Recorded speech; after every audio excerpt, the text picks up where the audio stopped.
Usage of dimensions. इसमें हम एक पद्धति के मात्रकों को दूसरी पद्धति के मात्रक में बदल सकते हैं, मतलब मात्रकों का रूपांतरण कर सकते हैं डायमेंशंस के विमा के उपयोग से। जैसे एसआई पद्धति में बल का मात्रक न्यूटन है और सीजीएस पद्धति में बल का मात्रक डाइन है, तो आप न्यूटन को डाइन में कन्वर्ट कर सकते हैं डायमेंशन या विमा की मदद से। जैसे कार्य का मात्रक एसआई पद्धति में जूल है और सीजीएस पद्धति में अर्ग है, तो आप जूल को अर्ग में बदल सकते हैं। आप दाब के एसआई पद्धति के मात्रक पास्कल को उसके दाब के जो सीजीएस मात्रक है उसमें कन्वर्ट कर सकते हैं। तो विमा के उपयोग से व्युत्पन्न राशि के एक पद्धति के मात्रक को दूसरी पद्धति के मात्रक में बदल सकते हैं। आइए एक एग्जाम्पल लेते हैं। जैसे बल के एसआई मात्रक को उसके सीजीएस मात्रक में बदलना। अब हम जानते हैं कि जो बल का एसआई मात्रक है वो न्यूटन है और सीजीएस मात्रक डाइन है, और बल का विमीय सूत्र, क्योंकि हम विमा की मदद से करने जा रहे हैं तो बल का विमीय सूत्र हमें इसमें पता होना चाहिए। तो बल का हमारा जो विमीय सूत्र है वो है mL_t-2।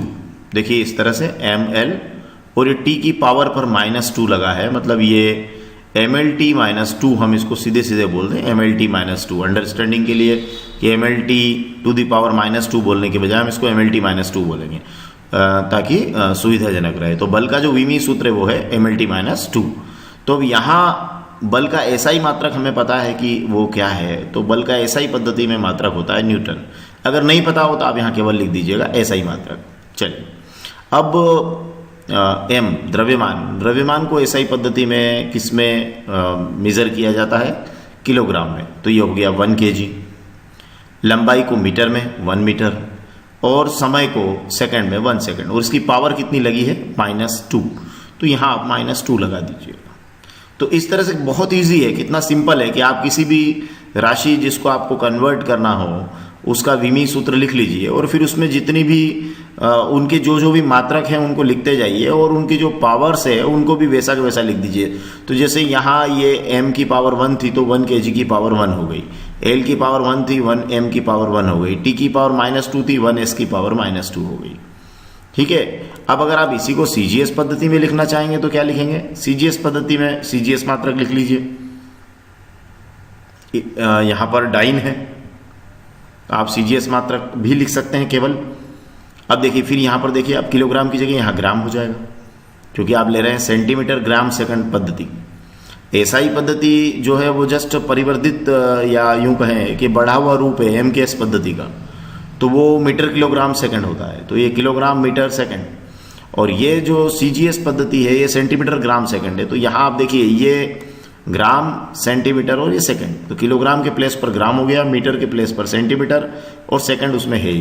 तो ये वैसा का वैसा यहाँ से लिख लिया जाएगा। देखिए कितना सिंपल है, ये बहुत सिंपल है कि आपको जस्ट केवल इस तरह से इनके मात्रक लिख देना है, और पावर्स में जो भी हो उनको वैसा का वैसा लिख देना है। चलिए अब आप इसको इसमें कन्वर्ट करना चाहते हैं कि 1 न्यूटन में कितने डाइन होते हैं, मतलब एसआई मात्रक और सीजीएस मात्रक में क्या संबंध है ये देखना चाहते हैं। तो आप इसमें इसको डिवाइड कर दीजिए। मीन्स आप ये जो एसआई मात्रक है इसको इसमें सीजीएस मात्रक का भाग लगा दीजिए, तो ये 1 न्यूटन अपान 1 डाइन हो जाएगा। अब देखिए यहाँ क्या होगा, बिल्कुल बहुत अच्छा लग रहा होगा कि 1 kg अपान 1 ग्राम, 1 मीटर अपान 1 सेंटीमीटर, ये देखिए, और 1 सेकंड अपान 1 सेकंड, और पावर क्या है? -2। ठीक है। क्या किया हमने? बस जस्ट इनको एक दूसरे के अनुपात में, मतलब इस तरह से भाग लगा दिया है केवल। तो भाग लगाने पर हमने क्या किया है कि लंबाई के मात्रकों को एक दूसरे के अनुपात में लिख दिया है, द्रव्यमान के मात्रकों को एक दूसरे के अनुपात में लिख दिया, और समय के मात्रकों को एक दूसरे के अनुपात में लिख दिया है, और वैसा ही लिख दिया है जैसा वहां पर लिखा है। ठीक है। अब देखिए इसके बाद क्या होगा, बहुत सिंपल कि 1 किलोग्राम जो है हमारा वो 1000 ग्राम के बराबर है। ठीक है, नीचे 1 ग्राम है, ताकि हम इनको गणना द्वारा सरल कर सकें। तो दोनों को एक जैसा बना लिया, तो 1 किलोग्राम में हो गया 1000 ग्राम और ये 1 ग्राम। 1 मीटर में 100 सेंटीमीटर, 100 सेंटीमीटर और नीचे 1 सेंटीमीटर है। और ये दोनों क्या हो गए 1/1, तो ये आपका हो जाएगा 1। ओके, तो ये हट जाएगा 1 होकर।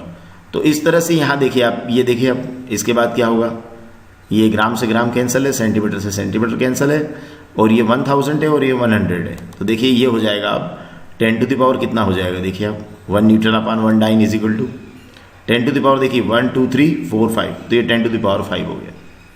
अगर आप 1 डाइन को उधर क्लास मल्टीप्लाई कर दें तो आप रिजल्ट में पाएंगे कि 1 newton is equal to 10 to the power 5 dine.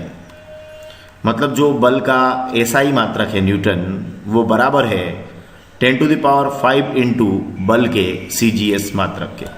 तो ये बहुत सिंपल तरीका है, बहुत अच्छा है कि विमीय सूत्र की मदद से हम एसआई पद्धति के मात्रक को सीजीएस पद्धति के मात्रक में, या सीजीएस पद्धति के मात्रक को एसआई पद्धति के मात्रक में, मतलब पद्धतियों का कन्वर्जन आप इसमें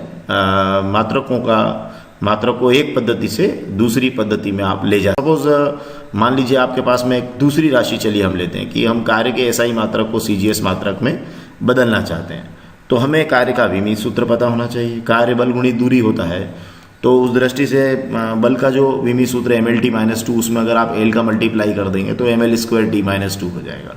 कार्य और ऊर्जा इनके विमीय सूत्र समान ही है, तो mL²t-2। तो कार्य का जो विमीय सूत्र है mL²t-2, t⁻²2। ओके, तो ऐसे में यहाँ पर वही कि पहले हम उसको एसआई मात्रक ले लें, तो एसआई मात्रक उसका क्या होता है, जूल होता है। तो यहाँ बस वही लिखिए, देखिए m द्रव्यमान 1 किलोग्राम एसआई पद्धति में, लंबाई मीटर, समय second, metre kilogram second. MKS पद्धति जो होती है उसी का परिवर्धित रूप है एसआई पद्धति, मतलब उसी में कुछ बढ़ता है तब जाकर एसआई पद्धति में वो हम कहते हैं उसको। तो ये तीन चीज़ें एमकेएस में और एसआई में सेम है कि मीटर का किलोग्राम, द्रव्यमान का किलोग्राम, लंबाई का मीटर और समय का सेकंड। तो देखिए यहाँ से देखिए आप कि ये द्रव्यमान का 1 किलोग्राम ले लिया 1 kg, लंबाई का 1 मीटर और स्क्वायर लगा था स्क्वायर लगा दिया, समय का सेकंड 1 सेकंड, और ये -2 पावर लगी है तो -2 हो गया। ठीक है, ये विमा लगी हुई है यहाँ पर। अब सीजीएस ले लीजिए, तो सीजीएस मात्रक क्या होगा, देखिए आप सीजीएस मात्रक हो जाएगा 1 अर्ग ले लें इज इक्वल टू, क्योंकि कार्य का सीजीएस मात्रक अर्ग होता है, और आपका यहाँ किलोग्राम के प्लेस पर हम लिख देंगे ग्राम, क्योंकि सेंटीमीटर ग्राम सेकंड है, तो किलोग्राम के प्लेस पर ग्राम, मीटर के प्लेस पर सेंटीमीटर और सेकंड है ये, और वैसा का वैसा लिख दीजिएगा जैसा यहाँ लिखा है। जैसे यहाँ m⁻1 है तो यहाँ 1 ग्राम टू द पावर 1 रहेगा। ठीक है, 1 लिख नहीं रहे हम, है ना। अब L⁻2 है तो यहाँ लंबाई का हो गया 1 सेंटीमीटर और पावर 2 लग गया।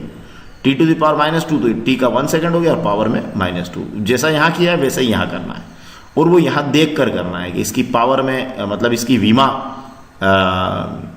इसके पदों में कितनी है, मतलब इसकी पावर कितनी है, वो यहाँ वैसी की वैसी लिख देना है।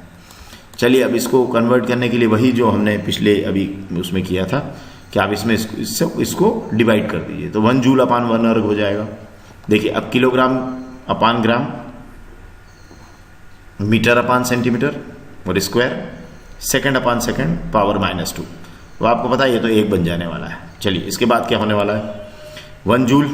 ओके, तो ये हो गया 1000 ग्राम/1 ग्राम, 1 मीटर में 100 सेंटीमीटर/1 सेंटीमीटर और ये स्क्वायर है।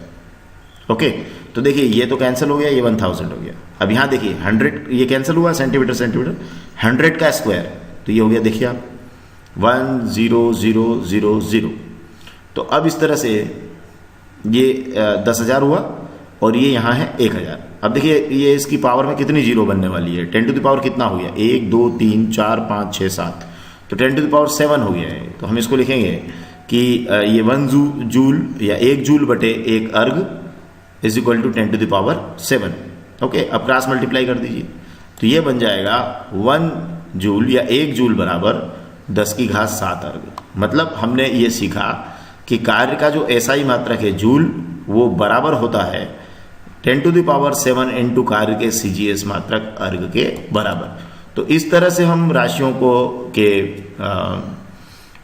कोई भी भौतिक राशि हो उसके विमीय सूत्र की मदद से हम एक पद्धति के मात्रक से उसको दूसरी पद्धति के मात्रक में कन्वर्ट कर सकते हैं।